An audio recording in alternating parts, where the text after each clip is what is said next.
Break के बाद आप सभी का बहुत स्वागत है सी न्यूज भारत में। नमस्कार, मैं हूं रत्ना। वक्त हो गया मध्य प्रदेश और छत्तीसगढ़ बुलेटिन का। बात होगी इंदौर की, जहां जिला पंजीयक कार्यालय को शासन की ओर से इस वित्तीय वर्ष में करीब 3,500 करोड़ रुपए के राजस्व लक्ष्य का लक्ष्य दिया गया है। साथ ही बात होगी करवर्धा की, जहां सहसपुर लोहारा थाना क्षेत्र में हुए महिला हत्याकांड का पुलिस ने खुलासा कर दिया है। ऐसी तमाम खबरों पर विस्तार से चर्चा करेंगे।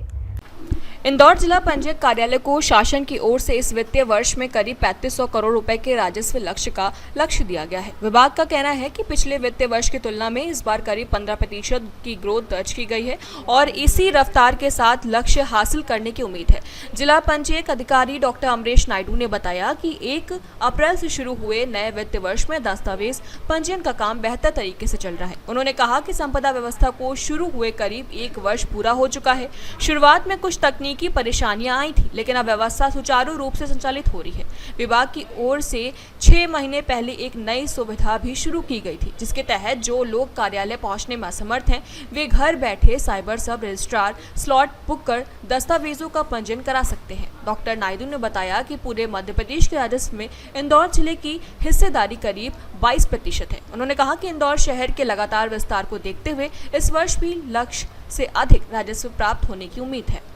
सर, रजिस्ट्री में जो देखा गया रेवेन्यू का भी बड़ा अच्छा चल रहा है, उसके अलावा संपदा का भी किस तरीके से अभी जो हम लोग 1 अप्रैल से जो नया वित्तीय वर्ष हमारा शुरू हुआ है, उसमें जो पिछला वित्तीय वर्ष था उसके मुकाबले करीब 15% का हम लोग का रेवेन्यू का ग्रोथ इस वर्ष में प्राप्त हो रहा है और उसी अनुसार ही हमारे दस्तावेजों का पंजीयन भी 15% के आसपास प्लस में चल रहा है, जिससे अपेक्षा है कि शासन द्वारा जो इस वर्ष हमको 3,500 करोड़ का लक्ष्य दिया गया है वो निश्चित ही हम पूरा कर लेंगे। इसके अलावा जो संपदा का आपने पूछा, तो संपदा 2 के अंतर्गत, जो कि 1 वर्ष से अधिक हो चुका है संपदा 2 को लागू हुए, और शुरू में कुछ मामूली सी परेशानियां जनता को आई, लेकिन आज की डेट में जो है बहुत ही सुविधाजनक रूप से संपदा 2 चल रहा है और हम लोग अभी उसका फीडबैक भी ले रहे हैं आम जनता से। तो फीडबैक में भी ये हमको जानकारी मिली है कि जो पक्षकार यहाँ दस्तावेजों को पंजीयन कराने आते हैं वो इस व्यवस्था से काफ़ी खुश हैं और उनके द्वारा जो फीडबैक दिया गया है वो काफ़ी अच्छा एक्सीलेंट प्रकार का है, जिससे हमें पता चलता है कि संपदा 2 बहुत अच्छा चल रहा है। ऑनलाइन भी कुछ होता है जैसे घर बैठे होती है, तो हाँ, एक करीब 6 माह पूर्व ये व्यवस्था भी शुरू की गई थी कि कुछ दस्तावेजों का पंजीयन पक्षकार जो ऑफिस में कार्यालय में नहीं आ सकते हैं वो अपने घर बैठे भी करा सकते हैं। तो वो भी व्यवस्था हमारी चल रही है, जिसमें बहुत सारे जो दस्तावेज हैं उनका पंजीयन पक्षकार घर बैठे करा रहे हैं। इसके अतिरिक्त शासन द्वारा साइबर सब रजिस्ट्रार ऑफिस भी प्रारंभ किए गए हैं और साइबर सब रजिस्ट्रार ऑफिस भोपाल में स्थित है। तो पूरे प्रदेश से साथ ही इंदौर से भी पक्षकार घर बैठे साइबर सब रजिस्ट्रार ऑफिस में भी स्लॉट बुक करके अपने दस्तावेजों का पंजीयन करा रहे हैं। किस तरीके से उन्हें ऑनलाइन मतलब एक सुविधा दी जाती है या फिर मतलब यहाँ से इसमें जो हमारे विभाग द्वारा नियुक्त सेवा प्रदाता हैं वो पक्षकारों की मदद करते हैं। पक्षकार चाहें तो उसमें एक SOP हमारे वेबसाइट पे है, उसका पालन करते हुए भी दस्तावेजों का पंजीयन जो है बुक कर सकते हैं ऑनलाइन, और वो साइबर जो सब रजिस्ट्रार ऑफिस है उसमें बुक करके और दस्तावेजों का पंजीयन पूर्ण करा सकते हैं। किस तरीके से वो ऑनलाइन जो जाते हैं उनको कभी कई दिक्कतें आती हैं, उसमें कोई सुविधा दी? अभी जो दिक्कतों की बात है वो शुरुआत में कुछ ज़रूर दिक्कतें हमको सामना करनी पड़ी थी, लेकिन अभी पिछले 1 वर्ष से तो इसमें कहीं कोई तकलीफ नहीं है और कभी कोई सर्वर का इशू भी नहीं आता है। हालांकि क्योंकि इसमें कई अन्य विभागों के सर्वर से इसका इंटीग्रेशन है संपदा का, तो कई बार आधार की अगर वेबसाइट में कोई दिक्कत है या CLR की वेबसाइट में कोई दिक्कत है तो कई बार इस तरह की तकलीफ़ें आ सकती हैं, परंतु ओवरऑल जो है ये संपदा 2 भी काफ़ी अच्छा चल रहा है। एक बड़ा टारगेट दिया गया है आपका, कितना? इंदौर का जो रेवेन्यू है वो पूरे प्रदेश के रेवेन्यू का लगभग 22% हम लोग अर्जित करते हैं। इस वर्ष भी शासन द्वारा अपेक्षा करते हुए हमें 3,500 करोड़ का लक्ष्य दिया गया है राजस्व का, और हमारे प्रयास रहेंगे कि हम लोग इसमें अच्छे से काम करते हुए और 100% लक्ष्य पूरा करने का हमारा प्रयास रहेगा। क्या लक्ष्य के पार होगा? अभी कोशिश है कि लक्ष्य तक हम लोग पहुँचें और उम्मीद रहेगी कि हम जिस तरह से बढ़ रहा है और हमारा शहर ग्रो हो रहा है तो उम्मीद है कि हम लक्ष्य से ऊपर भी जा सकते हैं। इंदौर शहर हर चीज़ में अग्रणी रहा है, क्या राजस्व में भी अग्रणी रहेगा? पूरे हमारे विभाग के प्रयास रहेंगे, ऐसी सुविधाएं हम शासन के द्वारा और हम लोगों के द्वारा आम पक्षकारों को दे रहे हैं, जिससे कि अधिक से अधिक दस्तावेजों का पंजीयन जो है हमारे यहाँ पे एक ही दिन में हो पाए। और इससे उम्मीद है कि सर्वर और सारी चीज़ें अच्छी रहती हैं तो हम लोग का जो राजस्व लक्ष्य है वो पूर्ण भी होगा, साथ ही साथ हम उससे अधिक भी प्राप्त करने की प्रयास करेंगे। इंदौर से सी न्यूज संवाददाता एमएल शाह की रिपोर्ट। इंदौर के शैल्बी मल्टी स्पेशलिटी हॉस्पिटल में रीढ़ की गंभीर समस्या से जूझ रहे एक बच्चे का सफल उपचार किया गया। बच्चे की रीढ़ करीब 130 डिग्री तक टेढ़ी हो चुकी थी, जिसे डॉक्टरों ने एक बेहद जटिल 13 घंटे लंबे सर्जरी के जरिए ठीक किया। विशेषज्ञों के अनुसार बच्चे को इडियोपैथिक स्क्लेरोसिस था, जिसके कारण उसकी रीढ़ में अत्यधिक टेढ़ापन आ गया था और पैरों में कमजोरी व अन्य परेशानियां भी शुरू हो गई थी। स्पाइन सर्जरी टीम ने सावधानी पूर्वक योजना बनाकर कई चरणों में ऑपरेशन किया, जिसमें रीढ़ को संतुलित स्थिति में लाने के लिए विशेष तकनीकों का इस्तेमाल किया गया। सर्जरी के बाद बच्चे की हालत में लगातार सुधार हुआ और 4 दिन बाद ही उसके पैरों में संवेदनाएं लौटने लगी। डॉक्टरों ने इसे एक चुनौतीपूर्ण मामले में बड़ी सफलता बताया है। प्रदीप मेरे पास करीब मिड जून में आया था और उस वक्त जब सेकेंड बार प्रेजेंट किया तो इसके पैर में लकवा मार गया था। पेशाब अपने आप ही जा रहा था और लेटरिन में दिक्कत आ रही थी इसके, मतलब अपने आप ही लेटरिन जा रहा था। फिर ऑपरेशन का डिसीजन हुआ और 22 तारीख को हमने ऑपरेशन करा और ऑपरेशन के बीच में ही हमें न्यूरो मॉनिटरिंग जो करते हैं उसमें जो सेंसे वो आने लग गए थे, इलेक्ट्रिकल स्टिमुलेशंस, तो हमें लगा कि नहीं बच्चा अभी ठीक होगा। और खुशी की बात ये रही कि 2 दिन बाद बच्चे ने पैर चलाया और चौथे दिन इसने बैठ के अपना पैर ऊपर किया। फिर छठे दिन ये खड़ा हुआ, फिर हमने घर भेजा इसको। फिर अभी ये 1.5 महीने बाद आया है।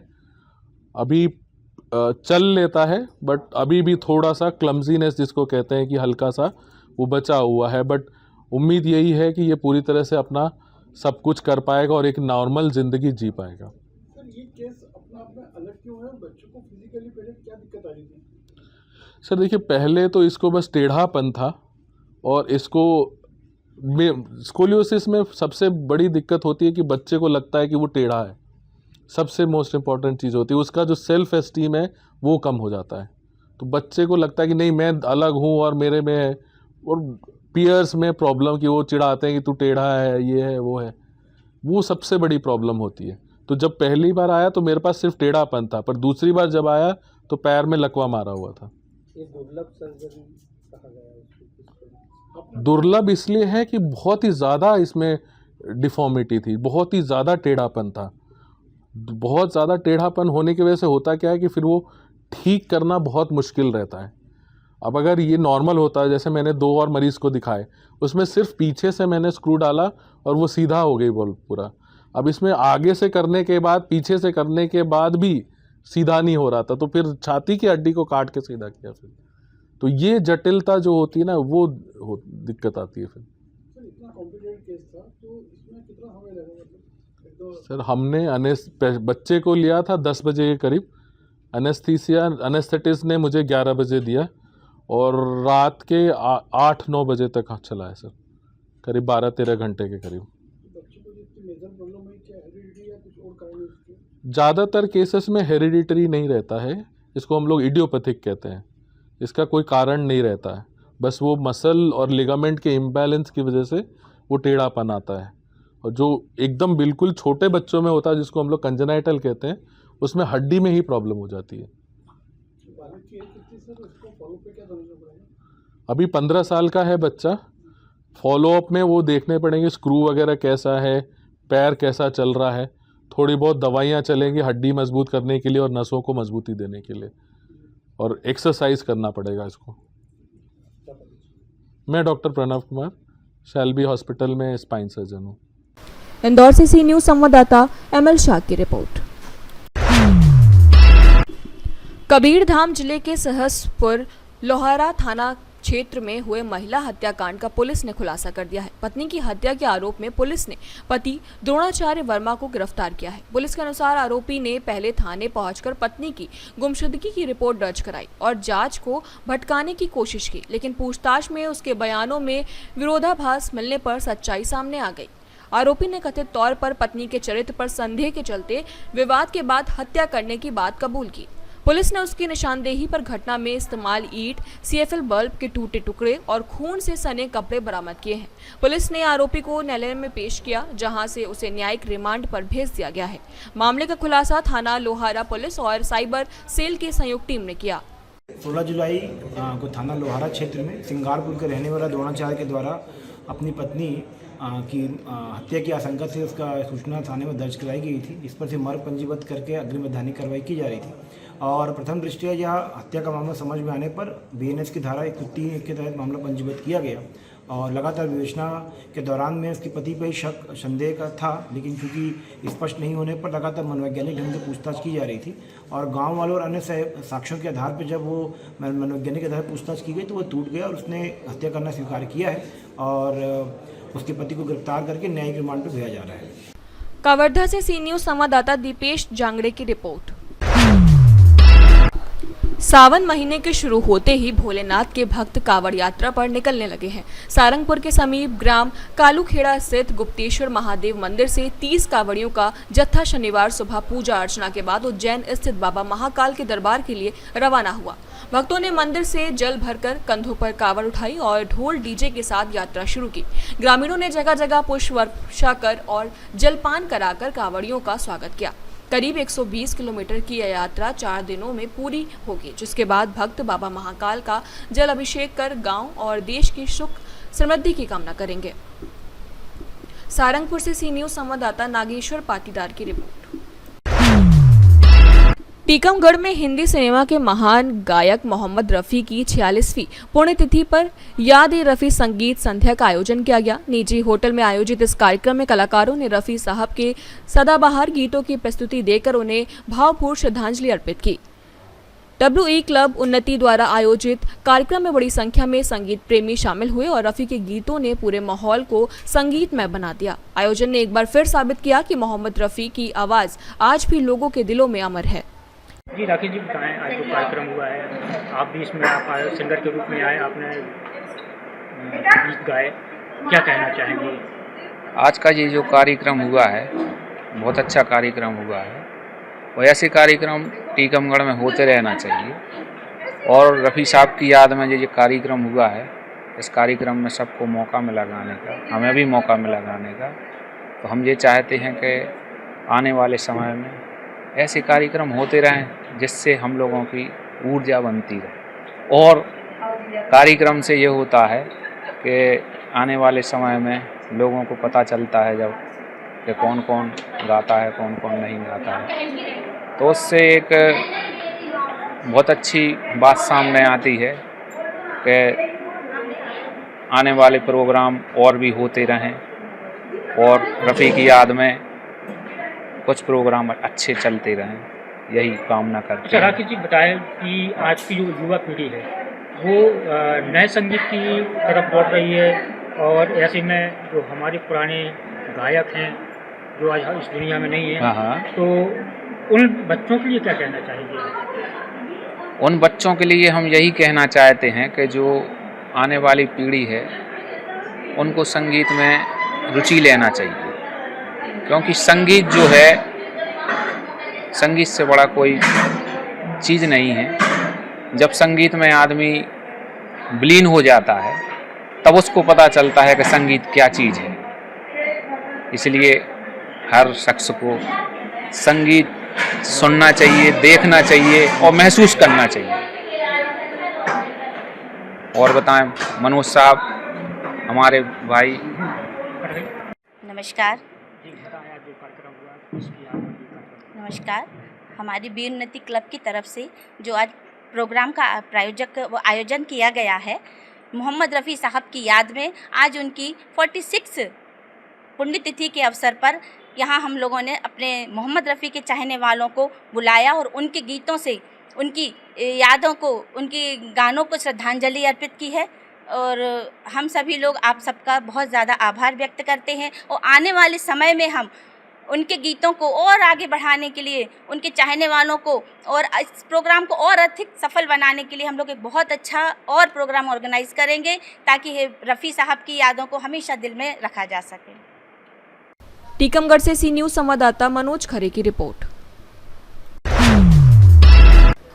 पीपलरावा के शासकीय बालक प्राथमिक विद्यालय में प्रधानाध्यापक करण सिंह संदल की सेना वृत्ति एक यादगार अवसर बन गई। जिस स्कूल से उन्होंने अपनी शिक्षा की शुरुआत की थी, वहीं 40 वर्षों की निष्कलंक सेवा पूरी कर उन्होंने विदाई ली। इस मौके पर परिवार के साथ बग्घी में सवार होकर विद्यालय पहुंचे संदल ने अपने पुराने गुरुओं के चरण स्पर्श कर आशीर्वाद लिया। नगर में डीजे और देशभक्ति धुनों के साथ भव्य जुलूस निकाला गया, जहाँ लोगों ने पुष्प वर्षा कर उनका स्वागत किया। उन्होंने विद्यार्थियों को स्टडी किट भी वितरित किए। इस दौरान अखिल भारतीय बलाई महासंघ के राष्ट्रीय अध्यक्ष मनोज परमार, विधायक प्रतिनिधि त्रिलोक चंद्र सोनकर, जिला शिक्षा अधिकारी राजीव सूर्यवंशी, ब्लॉक शिक्षा अधिकारी सज्जन सिंह मालवीय, भेरूलाल अटारिया सहित शिक्षा विभाग के अधिकारी व बड़ी संख्या में नगरवासी मौजूद रहे। कार्यक्रम का स्वागत भाषण पूर्व पार्षद शंकर संदल ने दिया। मंच संचालन फारूक पठान ने किया और आभार प्रदर्शन भावना संदल ने किया। देवास से सी न्यूज़ संवाददाता साजिद पठान की रिपोर्ट। बुलेटिन में फिलहाल इतना ही। देश और दुनिया की तमाम बड़ी खबरों के लिए देखते रहिए सी न्यूज़ भारत।